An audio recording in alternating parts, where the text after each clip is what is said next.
안녕하십니까. 아시아투데이 TV에서 보내드리는 라이브 방송 송국근의 현장정치 7월 16일 오후 순서 시작합니다. 저녁이죠. 6시부터 화요일은 찾아뵙고 있습니다.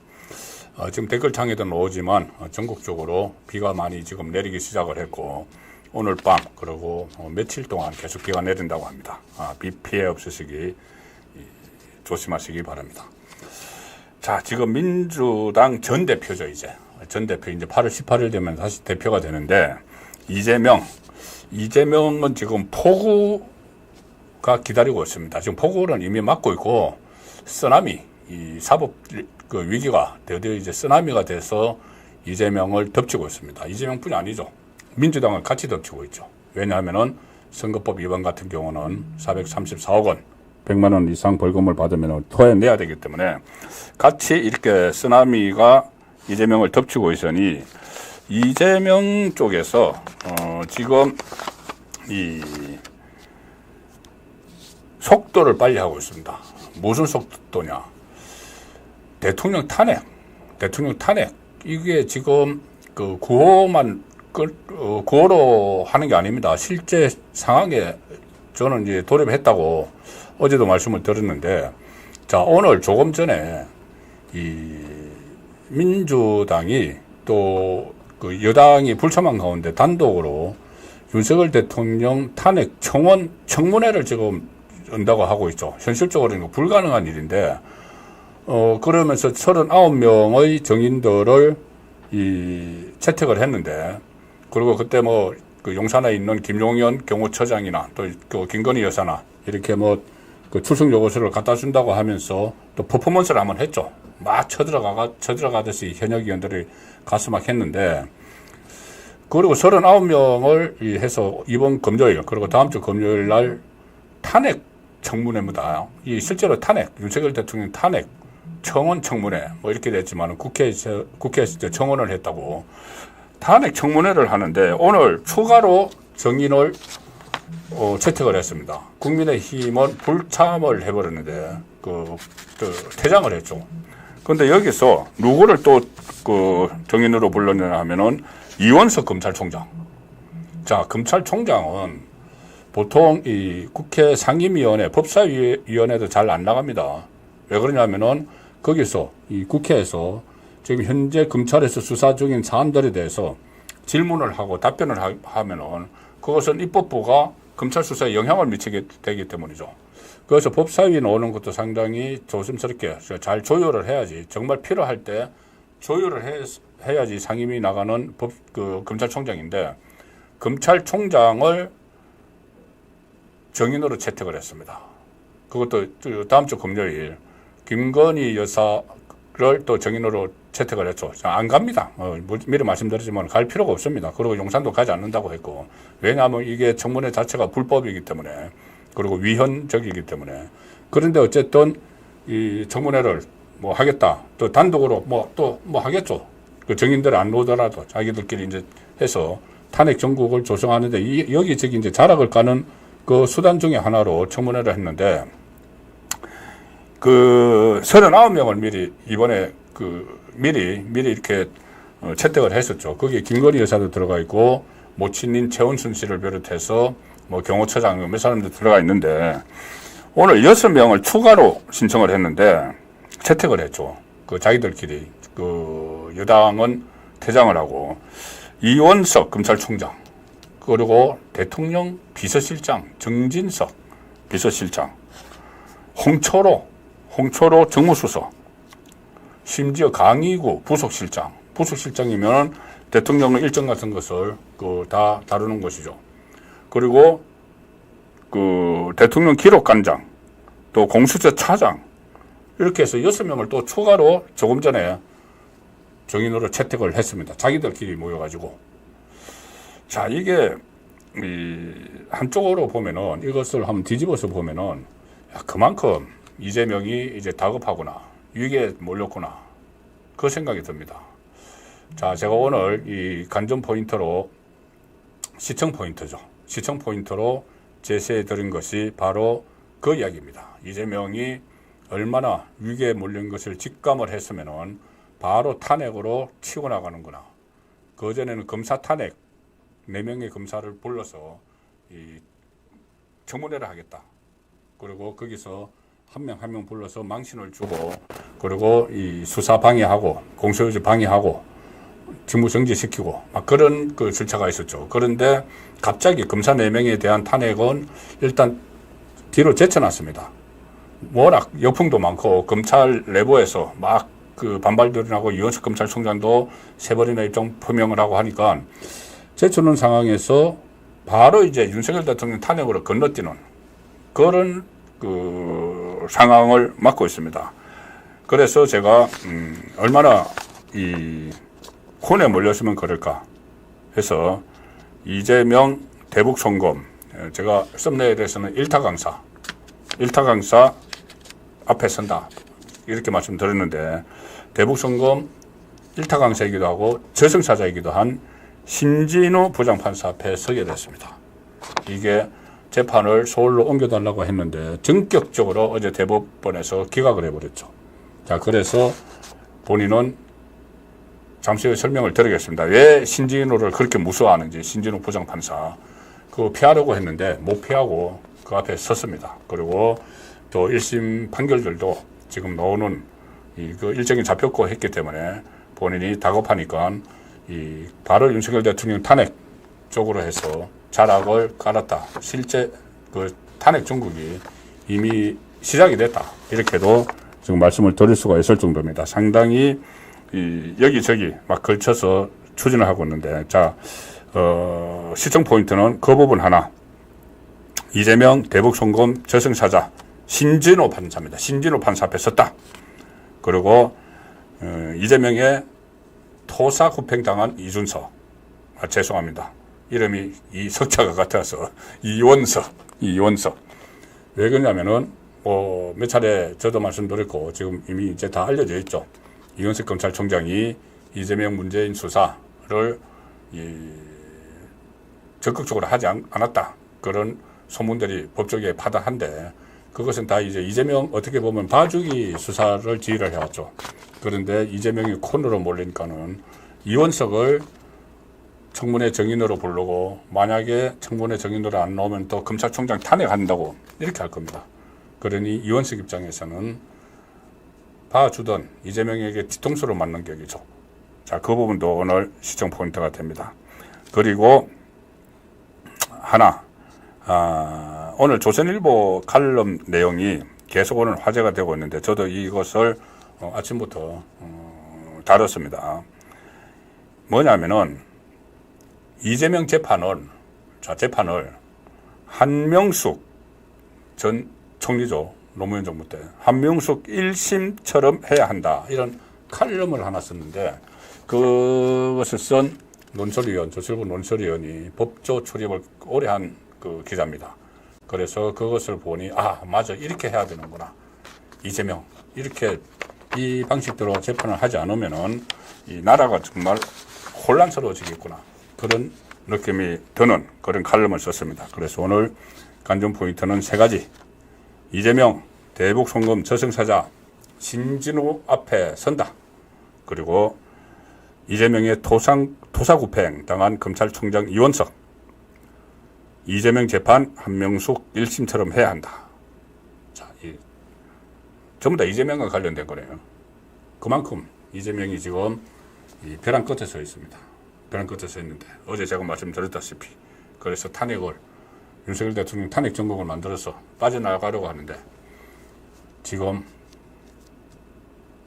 말씀드리기 참 민망할 정도로 국민의힘에서는 오히려 탄핵 거리를 자기들끼리 싸우다가 좌파에 투척을 해주는, 무슨 뭐 영부인의 무슨 뭐 댓글팀이니 뭐 법무부 장관 그 댓글팀, 그리고 뭐 당무 개입, 용산의 당무 개입, 이 자기들끼리 막 싸우면서 먹잇감을 막 좌파에 투척해주는 그 상황은 오늘도 지금 일어나고 있습니다.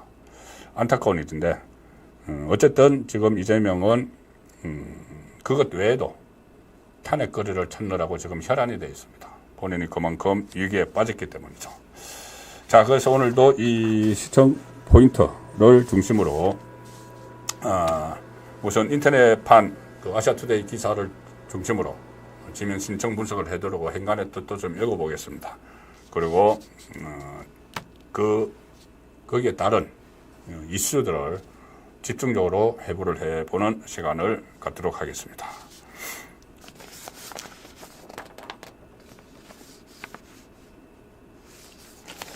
자, 먼저 오늘 지면 신청 분석입니다. 지면 신청 분석. 제가 조금 전에 말씀드린 검찰총장 정인 채택 이 부분을 먼저 설명을 드리겠습니다. 일단 소개해 드릴 기사는 추경호 국민의힘 원내대표죠.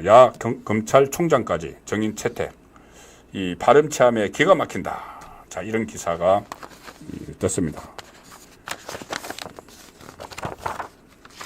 검찰총장 정인 채택 이야기는 이슈 집중 해부 시간에 제가 해드리고 우선 이 기사 내용은 이렇습니다.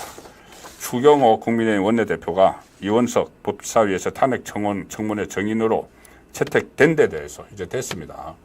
그 민주당의 발음체함에 기가 막힌다. 국회에서 열린 원내대책회의에서 어제부터 계속 그 채택을 할 거라는 이야기가 있었고 조금 전에 채택을 했죠. 자, 그래서 마구잡이식 정인 채택을 이어가서 대통령의 탄핵을 이수화시키겠다는 심산이다. 이재명을 수사했던 검사를 탄핵하고 검찰청을 해체하고 수사의 총괄 책임자인 검찰총장까지 청문회 정인으로 채택하겠다는 민주당의 발음체함에 기가 막힌다. 피의자가 국회 권력을 갖고서 본인을 수사하는 검찰을 때려 눕히겠다는 것이다. 이렇게 비판을 했습니다. 자, 그런데 요즘 그 국민의힘 대응을 보면은 너무 나약하지 않는가. 지금 검찰총장 그리고 이 대통령 비서실장까지 무슨 말도 안 되는 탄핵 청문회를 한다고 해서 정인으로 채택을 하고 하는데 기껏 지금 할 수 있는 것이 그 집단 퇴장하고 의결을 하는데 집단 퇴장하고 아니면 이렇게 이 최고위원회의에서 비판하고 자, 이 정도 수준에서 거쳐서는 이거 막아내지 못합니다.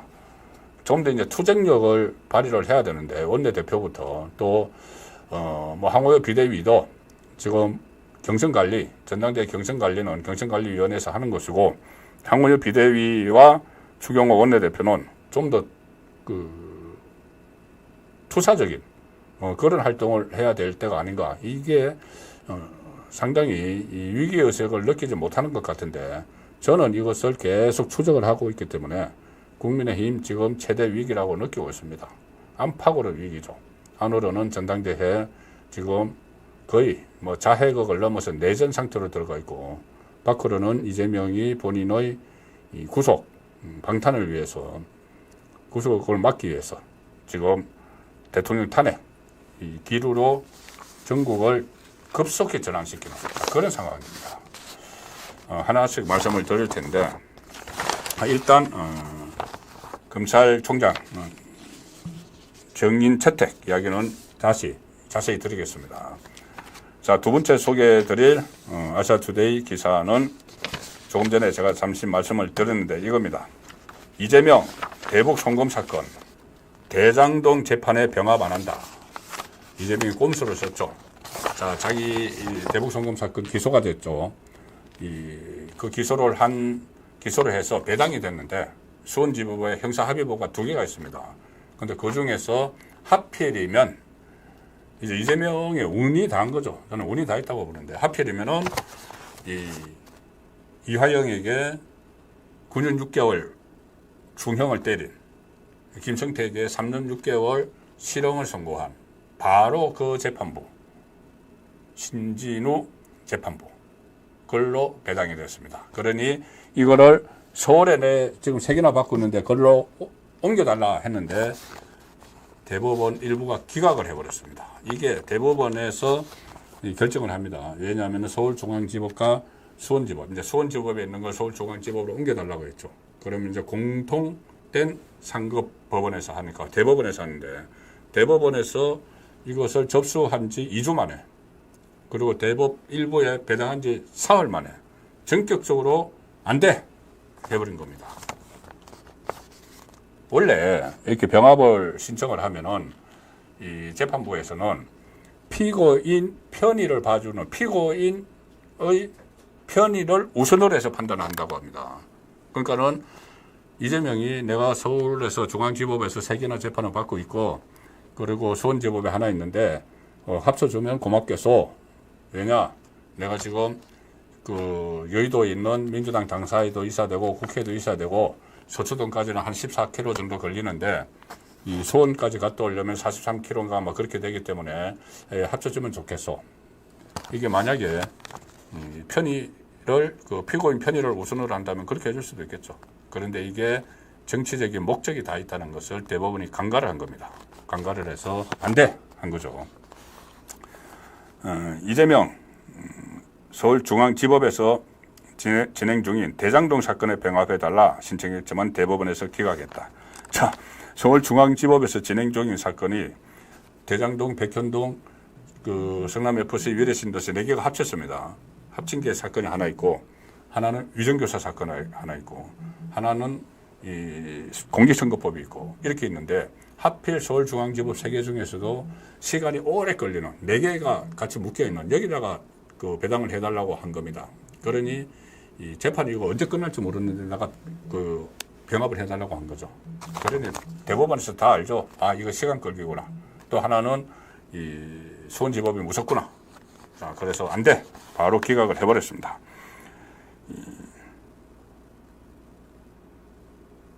대법원은 신청 2주 만에 기각을 했고 별도 기각 사유는 굳이 안 밝혔죠. 안 밝혀도 다 아는 겁니다. 대법원 관계자는 병합 여부를 결정할 때는 피고인의 이익을 우선하고 사건의 규모, 재판 진행 상황 등 여러 사정을 고려해서 종합적으로 판단을 한다. 그런데 종합적으로 판단을 했다는 이야기죠. 그리고 이것은 검찰에서 이례적으로 이 수원지검도 그렇고 서울중앙지검도 그렇고 아, 이거 병합하면 안 됩니다. 이렇게 의견서를 제출했습니다. 검찰에서는 서울중앙지법 재판부가 심리하는 사건과는 전혀 무관한 대북 송금 사건을 병합해달라는 것은 오직 재판 지연과 선고 회피를 위한 것이다. 당연하죠. 이것 때문이죠. 그리고 법조계에서는 불법 대북 송금 사건으로 이하영에게 1심에서 중형을 선고한 수원지법을 피하고 재판을 지연시키려 한 이재명의 전략이 먹히지 않았다. 이 얘기가 나온다. 수원지법 형사 11부 바로 신진호 재판장이죠. 지난달 이하영에게 징역 9년 6개월 그리고 김성태에게 며칠 전에 3년 6개월 선고를 한 그 재판부입니다. 그래서 한 부장판사는 아마 이재명 사건 재판의 지연을 방지하기 위해 대법원이 기각했을 것이다. 지금도 대장동 재판이 늦어지고 있는데 증거가 많고 복잡한 불법 대북 송금 사건까지 병합하면 1심 선고에 몇 년이 걸릴지 모른다. 자, 그래서 기각을 했습니다. 자, 이 문제도 잠시 후에 이 대북 송금 저승사자 신진호 판사 앞에 서다 이 부분에서 더 내막 속의 내막을 한번 짚어보도록 하겠습니다. 자, 마지막 소개해드릴 기사는 아시아투데이 이 사설 기사입니다. 이 사설에서 지금 이재명이 하고 있는 이 윤석열 대통령 탄핵 청문회 이게 속셈이 뭔지 자, 그런 것들이 그대로 다 드러납니다. 대통령실이 야당이 추진하는 윤석열 대통령 탄핵 국민청원 청문회에 응할 수 없다 입장을 지금 분명히 했죠. 뭐 분명히 했는데도 지금 이원석 또 추가로 채택하고 또 부속실장, 용산 부속실장, 또 비서실장 다 그 정무비서관, 정무수석 다 지금 채택을 하고 있는 겁니다. 대통령실은 이 상황에서 도대체 탄핵 사유가 뭐냐 이렇게 반박을 하고 있습니다. 탄핵 사유가 뭐냐? 이 탄핵 사유가 국민청원에 이제 이 국민청원이 제기가 됐고 거기서 이 개딸들을 중심으로 130만 명인가 이렇게 동의를 했기 때문에 청문회를 열겠다는 거죠. 그 전에 이런 거 한 번도 없었습니다. 그러면 그 청원에서 동의를 했기 때문에 청문회를 열자는 것이면은 그 청원을 한 사유가 있겠죠. 그 청원을 한 사유가 5가지입니다. 해병대원 사건 수사 외압 의혹, 김건희 여사 관련 의혹, 전쟁위기 조장, 일본 강제징용 문제에 대한 친일 해법 강행, 후쿠시마 오염수 해양 투기 방조 이런 건데, 자, 이것은 어느 것 하나 명백한 탄핵 소추 사유가 될 수 없다는 게 법조계의 일반적인 의견. 오히려 이재명 구하기로 변질될 우려. 뭐 지금 그렇게 하려고 하는 거죠. 왜 그러냐면은 이 재판에 그러니까 사법적인 절차가 진행되고 있는 거나 아니면 뭐 국가기관의 명예를 훼손할 수 있는 거, 이런 것들은 다 청원 사유가 안 됩니다. 근데 자기들끼리 그때 국민의힘이 등원하지 않았을 때 자기들끼리 소위를 만들어서 거기서 이거 청원을 받아들인 거죠. 원래 청원법에도 이런 것은 청원 대상이 아닙니다. 근데 이 민주당이 이 법사위 소위에서 자기들끼리 만들어서 자기들끼리 땅땅 두드려가지고 청원을 시작을 한 거죠. 그리고 특히 저는 이 문제를 이재명에게 물어봐야 된다고 생각하는 게, 자, 그럼 탄핵을 한다. 그 중에 사유 하나가 뭐죠? 이 전쟁 위기 조장입니다. 자, 전쟁 위기 조장을 탄핵 사유 하나로 들었는데, 전쟁 위기를 어떻게 조장했느냐? 이 탄핵 청원한 사람이 사례로 든 것은 이 대북 확성기 방송입니다. 확성기 방송 시작했다고 전쟁 위기 조장했다. 자, 확성기 방송 왜 시작을 했죠? 지금은 이제 또 안 합니다. 그거죠. 오물풍선, 김여정이 오물풍선을 막 갖다 뿌리니까 거기에 대응하는 차원에서 확성기 방송을 했죠. 그런데 그게 전쟁 위기 조장이다. 자, 이재명이 그렇게 생각을 한지 제가 왜 물어보려고 하냐면은, 이재명은 그때 북한을 뭐 우리 북한 뭐 이런 식으로 하고, 또 뭐 김정일, 김일성을 뭐 지칭을 하면서 선대가 어쩌고 저쩌고, 그 북한의 선대 주석, 그리고 또 본인이 북한에 돈까지 주고 북한에 막 방문하려고 하고, 자, 그런 이재명인데, 이 청원을 제기한 사람이 바로 국가보안법 위반 전력자죠. 지금 무슨 뭐 촛불 행동인가 맨날 그 윤석열 대통령 탄핵 그 집회하는 공동대표. 그러면은 종북 인사입니다. 종북 인물이죠. 그럼 종북 인물이 우리가 북한에 대해서 이렇게 대응을 한다고, 확성기로 대응을 한다고, 북한이 우리를 위협하니까는 확성기로 대응을 한다고 해서 이것을 전쟁 위기를 조장하는 거다. 그래서 그것을 가지고 민주당이 그럼 탄핵 사유다 해서 끌고 가서 청원을 한다고 하면은, 그 이재명도 그렇게 생각을 하는지 물어봐야죠. 이재명도 이게 전쟁 위기를 조장을 한 것이고 그것 때문에 윤석열 대통령을 탄핵해야 된다고 생각하는지 이재명이가 물어볼 일이죠. 뭐 다른 사유들도 어처구니 없는 겁니다. 무슨 뭐 후쿠시마 오염수 완전히 괴담 이런 것들, 김건희 여사 관련 해병대원 뭐 이것은 뭐 어쨌든 말도 안 되는 거지만 이것들은 또 그 재판 아니면 수사가 진행 중인 거죠. 그럼 이걸 가지고 이 사유가 안 되는 겁니다. 아예 청원법에도. 그런데 자기들끼리 국민의힘이 없는 상황에서 만들어서 올려서 이것을 하니까 당연히 용산 대통령실에서는 탄핵 청원 청문회 거부한다 이렇게 했고, 사설에서 당연히 거부하는 것이 맞다 이렇게 논평을 하는 거죠. 지적을 하는 거죠. 자, 이제 이슈 집중 해부를 할 텐데, 우선 이재명의 토사구팽 당한 검찰총장 이원석 먼저 할까요? 자, 이재명이 왜 토사구팽을 당했다고 제가 말씀을 드리느냐 하면은,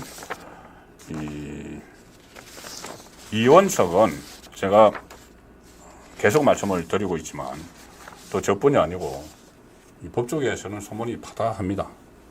이원석이 윤석열 대통령이 집권을 하고 나서 신적폐 수사를 제대로 하라고, 그러니까는 문재인, 이재명, 조국 그렇게 해서 검찰총장으로 임명을 했는데 2년 동안 그 수사를 거의 등한시했죠.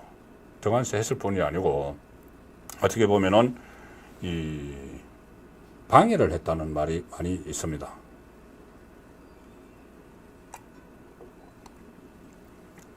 특히 문재인 수사 같은 경우는 전주지검에서 지금 서울중앙지검장으로 있는 이창수 지검장이 상당히 이 수사를 강하게 했습니다. 그동안 쭉 하지 않았던 건 문재인의 이상직 이스타항공 전 회장과의 커넥션이죠.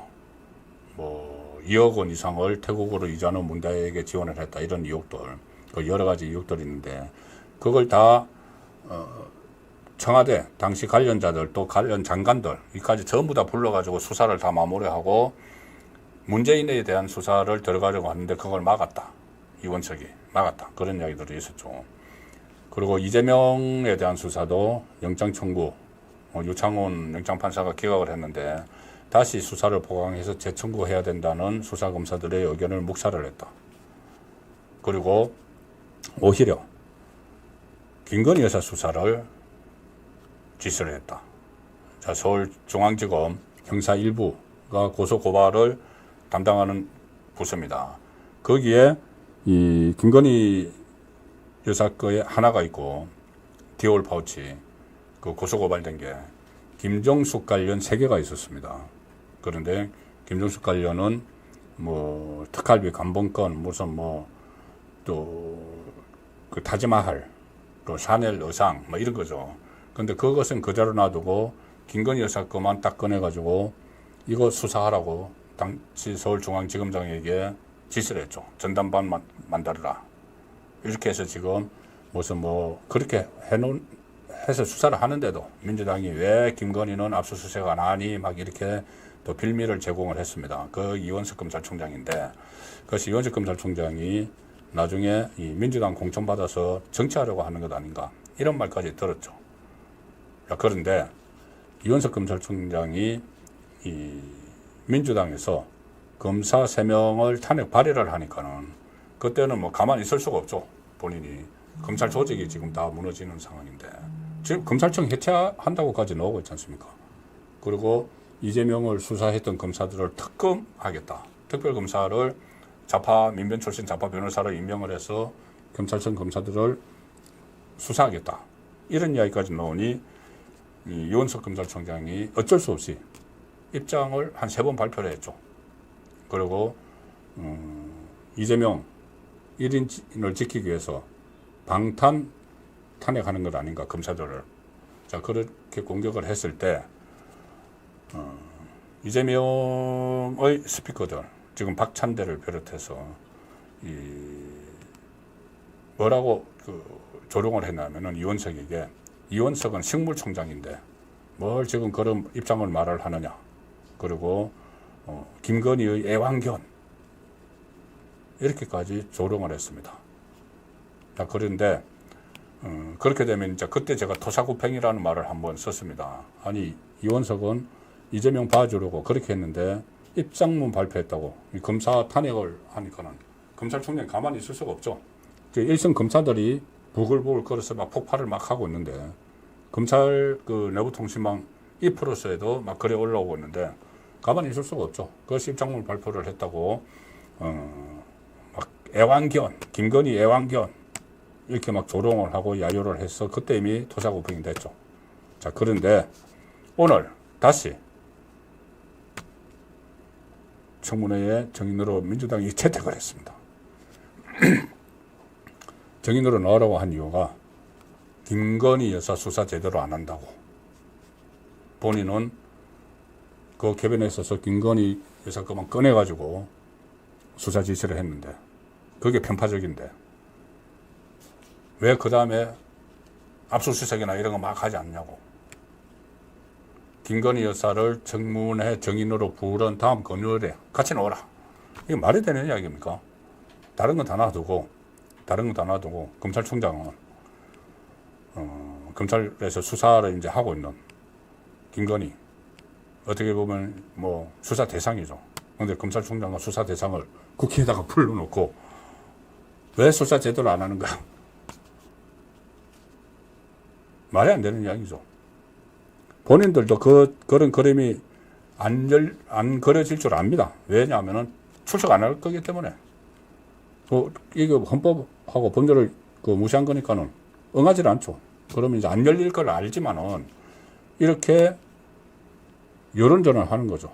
여론전을 해서 개딸들에게 뭉쳐라, 모여라, 자, 검찰총장까지 불렀는데 안 나온다.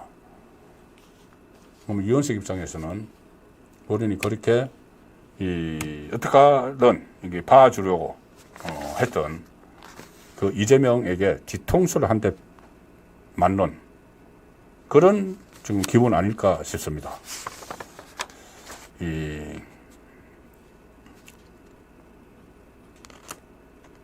가령 이 박찬대도 오늘 막 그 이원석 검찰총장을 막 야유하고 조롱을 했습니다.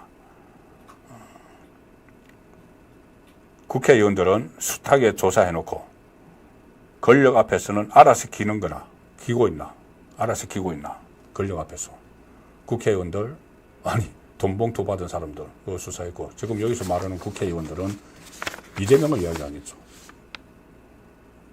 그리고 검찰이 이 모양 이 꼴이니 우리가 검사들을 특검을 하는 것이다. 사건이나 조작하고 막 이런 식의. 자, 그래서 그런 수모를 당하면서도 이재명, 문재인에 대한 수사를 제대로 하지 않았다. 이런 평가를 듣는 이원석 검찰총장이 이제 퇴임이 9월 15일입니다.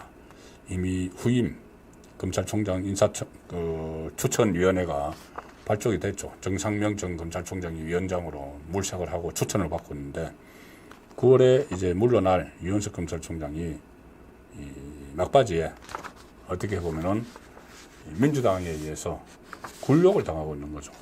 이재명에 의해서 굴욕을 당하고 있는 겁니다. 그러니까 이런 때 쓰는 말이 토사구팽이죠.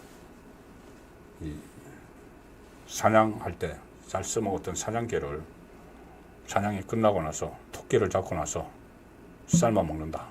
그 토사구팽. 또 이 상황에서 지금 검찰청을 해산하겠다는 해체를 해버리겠다는 그 법안까지 지금 발의를 했죠. 민주당이. 실제로 검찰청이 없애질 수 있습니다. 심지어 이 검찰청을 없앤다 하니까 지금 어떤 상황까지 벌어지냐면은 아예 검찰을 거의 뭐 유령 취급합니다. 검찰에 대해서 아무런 두려움도 안 느끼고 곧 없어질 검찰인데 이런 그 생각이 민주당 안에 팽배하다는 겁니다. 민주당 안에 범법자들. 최근에 그게 논란이 됐죠. 돈봉투 받은 사람들 중에서 뭐 그때 미리 이제 기소한 사람도 있고 또 순차적으로 부르는데 7명의 그 돈봉투 의원, 민주당 송영길 전당대회 때 돈봉투 받은 의원을 계속 소환을 통보를 하는데 안 온다는 거죠. 안 오고 이제 7명 중에서 1명은 이번에 국회에서 떨어졌고 6명이 다시 국회의원이 됐는데 이 사람들이 검찰이 소환을 했는데도 불응한다. 불응하는 이유가 뭐냐? 아니 검찰청 곧 없어질 텐데 이런 이야기를 한다는 겁니다. 내부에서 민주당 안에서. 그리고 이재명과 김혜경에게 그때 이제 법인카드 유용 의혹 수사 때문에 검찰에서 소환 통보를 쌍으로 했죠. 이 날짜를 8개씩 다 줬다고 합니다. 줘서 여기서 골라서 검찰에 들어오세요. 법인카드 유용 의혹 그거 조사를 하려고 그리고 기소를 하려고 그 부부를 쌍으로 기소를 하려고. 그런데 아예 콧방귀도 안 낀다는 거죠. 이재명 김혜경이 그 날짜 이 중에서 몇 개, 이 중에 4개를 줄 테니까 이 중에서 우리 검찰에 올 수 있는 날을 간택해 주세요. 근데 콧방귀도 안 낀다는 겁니다. 왜? 곧 없어질 검찰청. 뭐 검찰에서 날 불러. 우리를 불러. 이런 분위기라는 겁니다. 그러면은 검찰에서는 조치를 해야죠. 강제 구인을 하든지 돈봉투 받은 사람들도 마찬가지고. 그런데 전혀 그런 걸 하지 않으니까 이렇게 이 정치 야당 권력, 그 여의도 대통령이라고 하는 이재명에게 무시당하고 조롱당하고 야유를 받는, 그리고 이 탄핵까지 이야기가 나오는 그 상황이죠. 이렇게 만든 책임이 이원석 검찰총장에게 있는 겁니다. 근데 이현석 검찰총장은 이 상황에서도 지금 본인이 모르겠습니다. 내일쯤 입장문이 나올지 아니면 오늘 또 퇴근길에 무슨 말을 할지는 모르겠지만은 지금 현재까지는 별다른 반응이 없는 상황입니다. 아마 반응이 나올지도 모르겠지만 지금 현재까지는 그렇다는 말씀을 드리겠습니다. 그래서 이재명의 토사구팽당한 검찰총장 이원석 이 부분을 밟고 제가 이재명 재판 한명숙 1심처럼 해야 한다. 오늘 조선일보 칼럼인데 최원규 논설위원이 쓴 태평로라는 이 칼럼 안에 썼는데 최원규 논설위원이 법조 출입을 오래 한 기자입니다. 자, 지금 저 칼럼인데 법조 출입을 오래 한 기자인데 한명숙 1심처럼 해야 한다. 한명숙 아시죠? 노무현 정부 때 국무총리를 했는데 그때 뇌물 받아가지고 정치자금법으로 실형을 살았죠. 실형도 살았는데 그거 외에 다른 사건으로 다른 뇌물 사건으로 재판을 받은 적이 있는데 그 1심처럼 하라는 이야기입니다. 뭐냐 하면은 먼저 결론을 말씀드리면 빨리 진행해야 된다는 이야기인데 그리고 빨리 할 수도 있다는 이야기입니다. 이게 왜 중요한지 제가 그 부분 때문에 지금 소개를 드리려고 합니다. 한 전 총리 1심 주 3회 재판을 해서 본격 재판 한 달 만에 선고를 했다.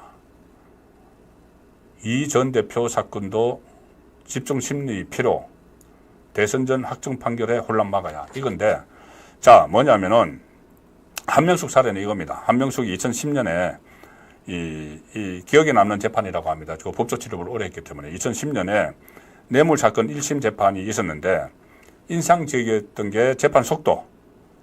재판부는 3번 공판 준비 기일 가진 뒤 막바로 들어가서 매주 월, 수, 검 3차례 재판을 했습니다. 첫 재판이 3월 8일 시작됐는데 2010년 3월 8일 정인신문에 시간이 걸리면 재판을 밤늦게까지 했다. 아무리 밤늦어도 재판 끝까지 했다. 그리고 한 달 만에 1심 무죄 선고가 나왔다. 무죄지만 어쨌든 이례적으로 굉장히 빨리 한 거죠. 이례적인 속도인데 기소 시점으로 따져도 5개월, 재판 시작해서 한 달. 그렇다고 졸속 재판도 아니다. 할 건 다 했다. 밤늦게까지 하고 주 3회 하니까는 이재명의 지금 재판은 어떤 건 주 2회, 어떤 건 한 달에 한 번, 위정교사 한 달에 한 번 합니다. 선거법 주 2회가 아니고 참 격주 2주 1회 이렇게 합니다. 형사재판은 집중 심리가 원칙입니다. 한명숙처럼. 근데 이제 우선 말씀드린 한명숙은 나중에 이거는 1심 무죄 받았지만 나중에 이 뇌물 사건으로 다른 그 정치자금법 위반 사건으로 구속이 됐죠. 그리고 이 한명숙도 여기에 자기가 이렇게 빨리 진행되는데 응했던 이유가 서울시장 선거에 그때 출마를 하려고 했습니다. 그래서 빨리 무죄든 유죄든 나와야지 출마를 하니까는 재판 빨리 하는데 동의를 했죠.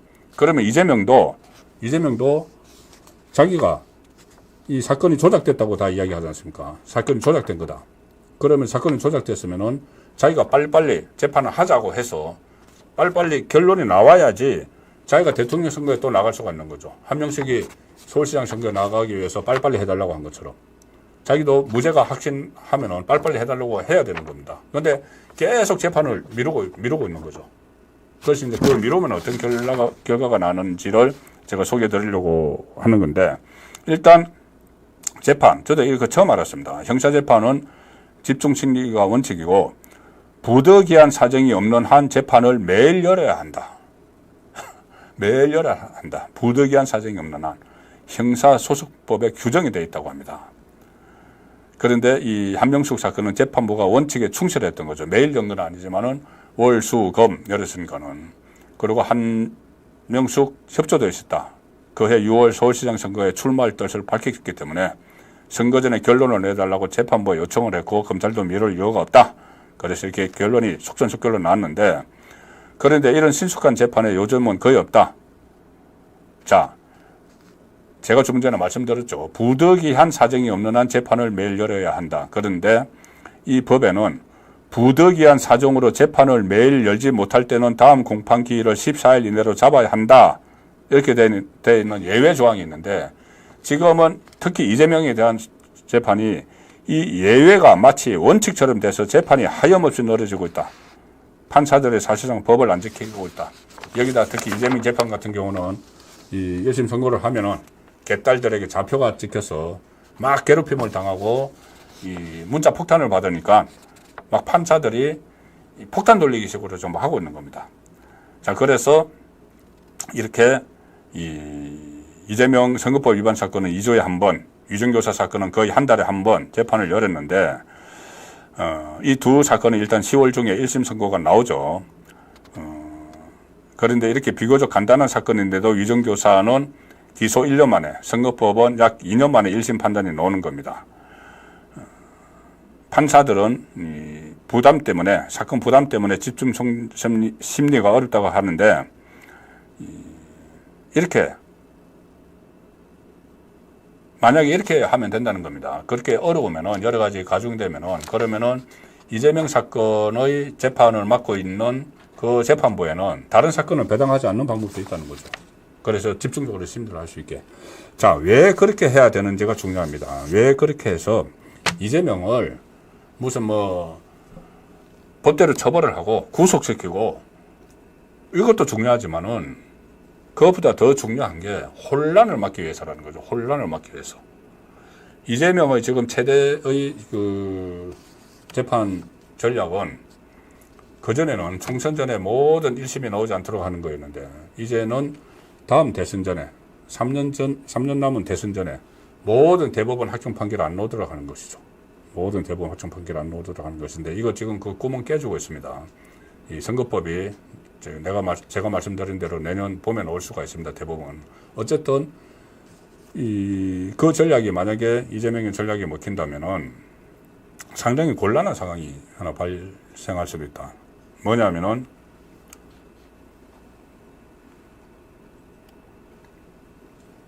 1심이, 그러니까 대법원 확정 판결 안 나와서 이재명의 피선거권이 살아있는 상황에서 이 대통령 선거에 나와서 만약에 대통령이 된다, 그러면은 대혼란이 일어난다는 거죠. 얼마 전에 한번 그런 논쟁이 잠깐 있었습니다. 뭐냐면은 현직 대통령에 대한 그 불소추 특권이 있죠. 불소추 특권이 있는데, 그럼 이제 이재명이 대법원 이 판결이 남은 상황에서 만약에 그럴 일이 없습니다. 그럴 일이 없지만은 지금 만에 하나 경우를 가상을 해서 대통령이 된다. 대통령이 됐는데 대법원 확정 판결이 안 난 게 있다. 그러면 이게 재판이 진행돼야 되느냐 말아야 되느냐. 헌법에 있는 불소추 특권이라는 게 지금 많은 학자들은, 헌법학자들은 불소추 특권은 새로 기소가 되는 것, 기소는 할 수가 없지만, 새로 재판에 넘길 수는 없지만, 기존에 대통령이 되기 전에 재판을 받던 사안은 그대로 대통령이 돼서도 재판을 받아야 한다. 이게 많은 헌법학자들의 의견입니다. 그러면 이재명은 대통령 자유가 됐죠. 됐는데 재판을 받으러 가야 됩니다. 대법원에 있으면 법원 받으러 안 가지만 어쨌든 재판이 진행이 돼야 됩니다. 재판이 진행이 되면은 대법원 확정 판결이, 대통령 그 자리에 앉아 있는데 대법원 확정 판결이 유죄가 나버리면은 바로 대통령실에서 내려와야 되죠. 내려와야 되고 모든 게 이제 없어집니다. 가만히 있겠습니까? 이재명이 만약에 대통령 되면 그렇게 하도록 끝까지 우기겠죠. 아니야. 헌법에 있는 불소추 특권은 진행되던 재판에도 다 적용이 되는 거야. 이게 아주 소수 의견입니다. 법조계에서. 소수 의견이 있는데 이게 맞아. 그래서 재판 진행하면 안 돼. 이렇게 버티겠죠. 그러면은 이재명 지지자들이 거기에 와 해서 또 막 그 대법원 앞에 나가고 법원 앞에 나가서 막 집회하겠죠. 그러면 또 상대편 진영은 가만히 있습니까? 아니야, 이거 헌법을 제대로 해석을 해야 돼. 대통령 내려가야 돼. 그러니까 빨리 재판을 진행해서 대통령에서 끌어내려야 돼. 이렇게 되겠죠. 그러면 엄청난 대혼란이 일어나는 것이 불을 보듯 뻔하다는 이야기죠. 불을 보듯 뻔하다. 그래서 그런 혼란을 방지하기 위해서라도 이 한명숙 재판, 1심 재판처럼 신속하게 재판을 해야 되고, 주 3회를 하든지 필요하면은 신속하게 재판을 해야 되고, 모든 대법원 확정 판결이 다음 대선 전에 끝나야 된다. 모든 게. 그래서 유죄든 무죄든, 무죄면은 그냥 뭐 출마하면 되고, 그렇게 하지 않으면은 나라에 대혼란이 오는 게 지금 불을 보듯 뻔한데, 이 상태로 있으면 안 된다는 것이 최원규 논설위원의 이 강조점입니다. 그리고 이재명도 여기서도 쓰지만은 큰 사회적 혼란이 벌어질 텐데, 그러면 이재명도 그걸 알 거다. 그럼 이재명도 이 재판에 적극적으로 응해야 되고, 그리고 법원에서도 재량권을 발휘를 해서 이재명을 심리하는 그 재판부에는 다른 사건을 배당을 하지 말고 여기만 집중적으로 심리를 해서 대선 전에 끝내야 된다. 아니면은 사회적으로 대혼란이 온다. 그것에 오늘 초점을 맞춰서 이 태평로 조선일보 칼럼을 썼기 때문에 제가 그것을 중점적으로 소개를 해드렸습니다. 한명숙 1심처럼 재판해야 된다. 그런데 말씀드렸다시피 이재명은 느낍니다. 뭐냐면은 당장 선거법부터 1심이 지금 잡혔죠. 사실상 잡혔죠. 구형이 첫 구형입니다. 여러 개 재판 중에서 첫 구형이 9월 6일 날 검찰의 구형 선고가 있고, 선거법, 그 다음에 보통 구형이 있으면 한 달 안에 1심 선고가 내려지니까 10월 초에 첫 1심 선고가 내려지고, 1심 선고가 벌금 100만 원 이상이 거의 확실하기 때문에, 그러면은 1심 선고면 술렁술렁하게 됩니다. 이제 민주당은 8월 18일 날 새로 대표로 취임을 할 텐데, 그 한 달 정도 있다가, 한 달도 안 있어서 이제 구형이 내려지고 한 달 반 정도 있다가 1심이 나오죠. 자, 그러면은 술렁술렁 할 수밖에 없는 것이, 술렁술렁 하는 정도가 아니죠. 발칵 뒤집혀지죠.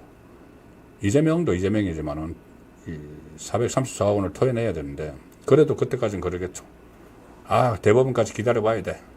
그런데 대법원이 지금 재판을 굉장히 빨리 하는 추세죠. 조희대 대법원장이 그것을 계속 강조를 하고 있고, 조금 전에 제가 말씀드린 대로 재판 병합 신청을 했는데 대법원에서 대법 일부에 접수된 지 사흘 만에 기각을 해버렸죠. 그래서 아마 조국에 대한 대법원 확정 판결도 신속하게 나올 수가 있다. 이 이야기가 오늘 나왔습니다. 이 대법원에서 이렇게 신속하게 이 결정을 하기 시작을 했기 때문에, 지금 조국은 대법원 확정 판결만 나면은 바로 자기 발로 구체적 교도소 가야 되죠. 자, 말이 조금 새어 나왔지만은, 옆길로 빠졌지만은, 어쨌든 이 재판이 신속하게 진행을 하게 되면은 이재명은, 자, 원래 선거법이 633이죠. 1심 6개월, 2심 3심 3개월씩인데 1심을 2년이나 끌었다. 근데 이제 10월 초에 1심 선고가 된다. 그러면 나머지 규정대로 하면은 3.3에 끝내야 되죠. 2심, 3심. 그런데 지금 대법원의 이 재판 진행 속도 상당히 빨라지고 있죠. 전체 법원이 그렇습니다. 그러면은 3.3을 지키겠죠.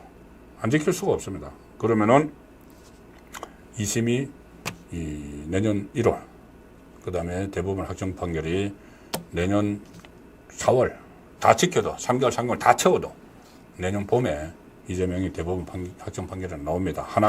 하나가 나와서 거기서 100만 원 이상만 나오면은 그 다음에 대법원 확정, 그 다음 다른 사건의 대법원 확정 판결 기다릴 것도 없이, 그거는 나중에 추가로 이재명이 뭐 감옥에 가든지 뭐 이 문제고, 정치적으로는 그때 끝나버리는 겁니다.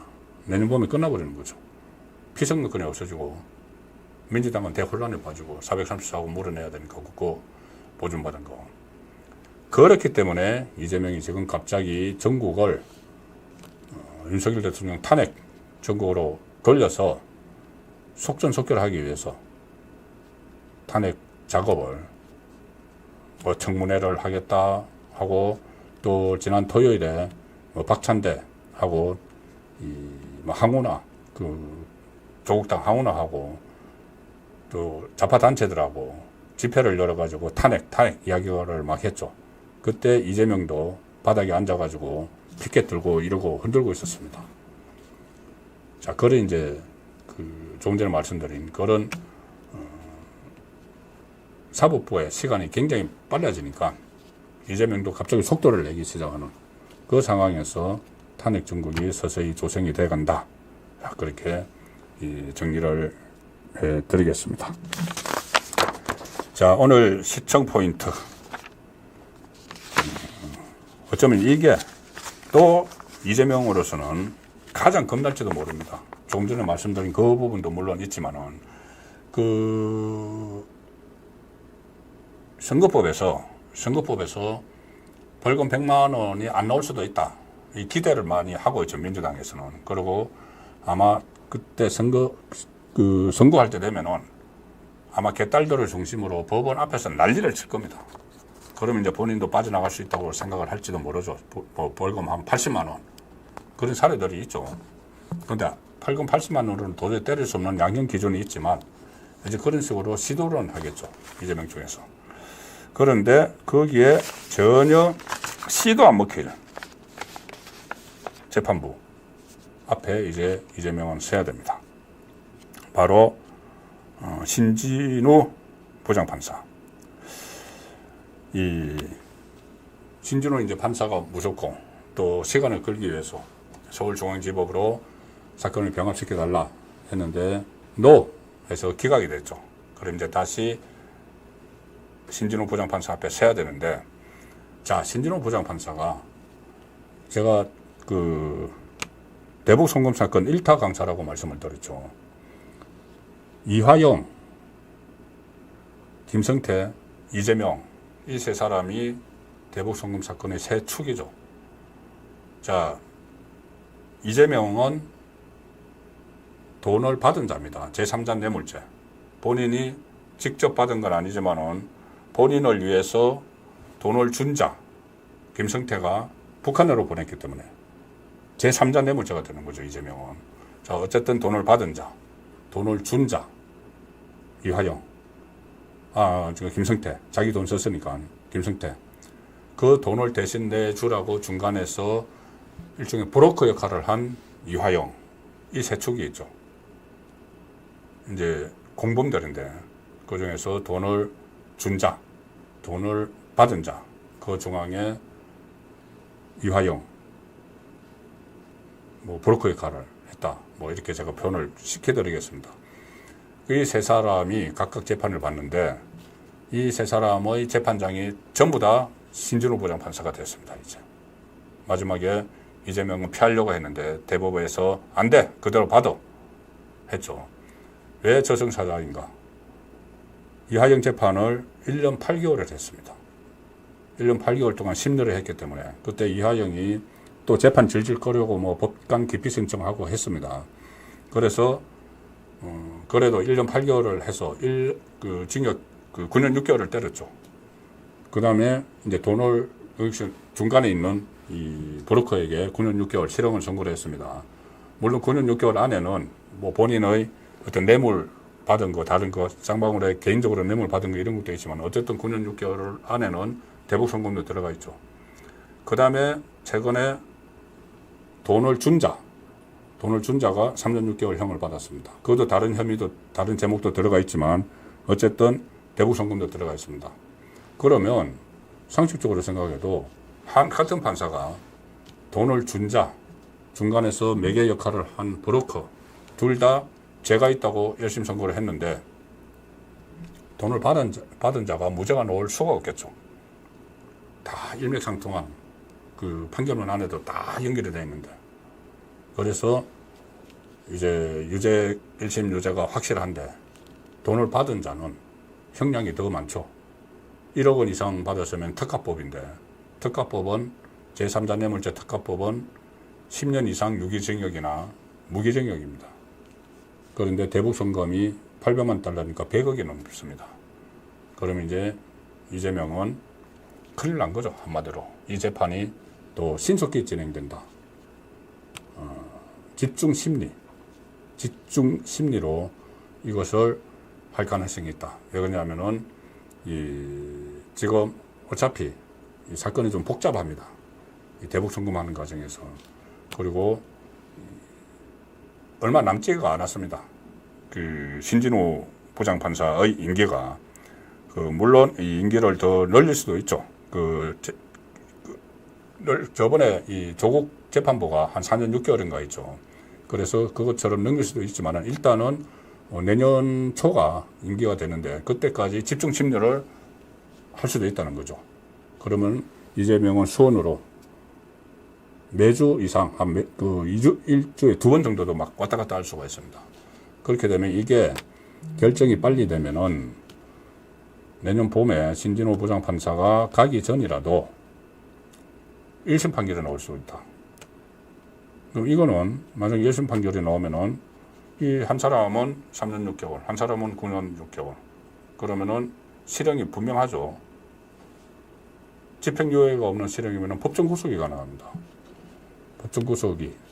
법정 구속은 이 체포동의안, 검찰이 제출하는 구속영장처럼 체포동의안이 국회에 상정이 안 되고 바로 법정에서 구속이 되는 겁니다. 자, 그런 지점도 지금 예상을 할 수가 있다는 말씀이죠.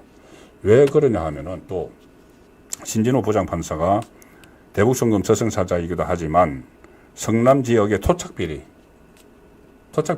저승사자입니다. 성남 경기도.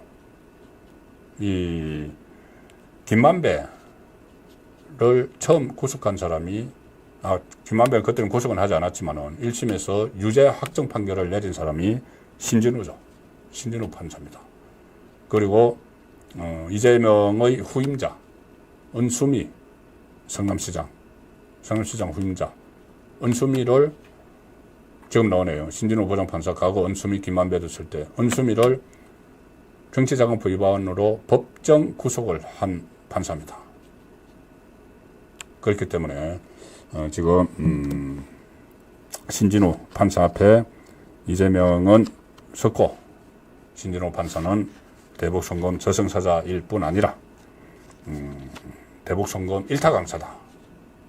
가고 원희룡 지금 전당대회에 나가 있는 원희룡 장관이 국토교통부 장관이 그 전에 이 대장동 사태가 일어났을 때 대장동 일타 강사 이렇게 해서 이재명을 직격탄을 날렸죠. 이재명에게.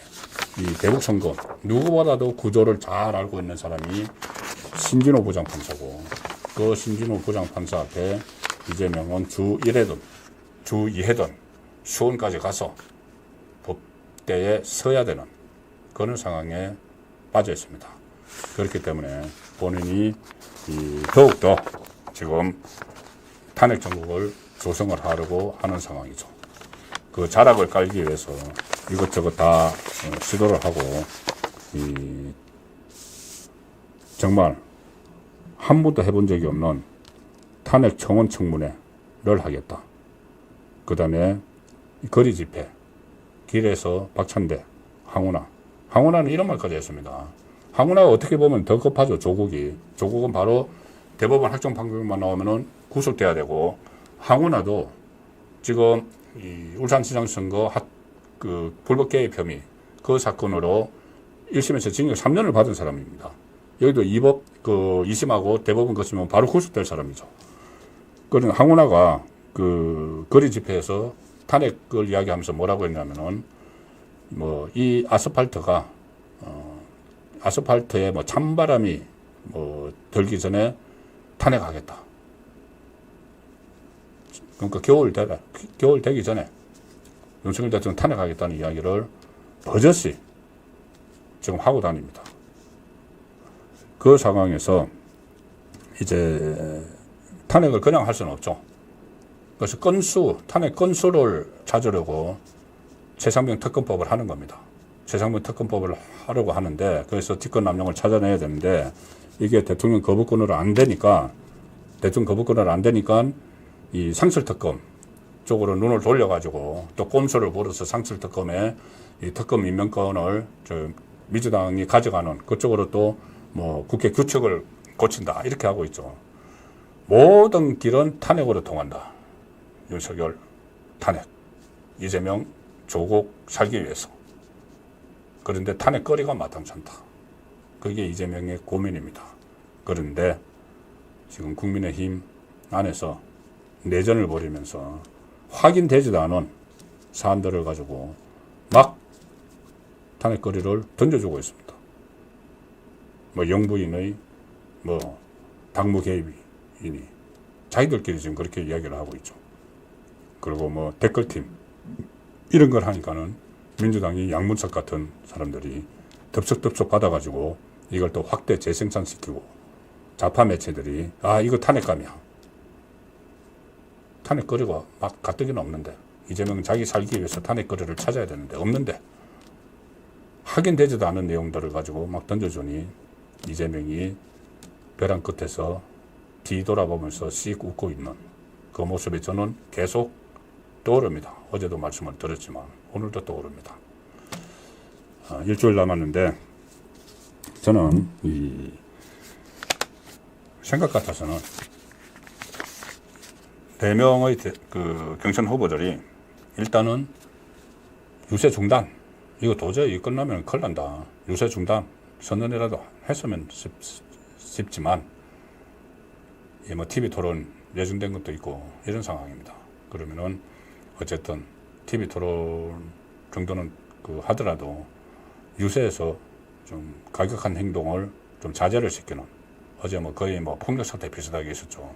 참모들에게도 선거운동원들에게도 그런 메시지를 국민도 들리도록 확실하게 내줘야 되고 또 하나 제가 제안을 드리고 싶은 것은 추격하는 후보들이 유세 중단 이런 거는 하기가 어렵죠. 저는 이 논란의 지금 중심에 서 가고 있는 한동훈 후보가 본인이라도 유세 중단을 선언을 하고 후유증을 최소화하기 위해서 지금 이 비상 상황이기 때문에 유세를 본인이 먼저 중단하겠다. 이 정도 선언은 나올 그런 책임감을 느껴야 된다고 판단을 합니다.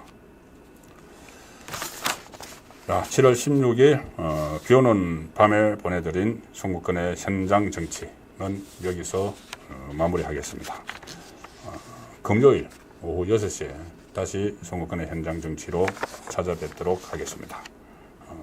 남은 저녁 편안히 보내시기 바랍니다. 감사합니다.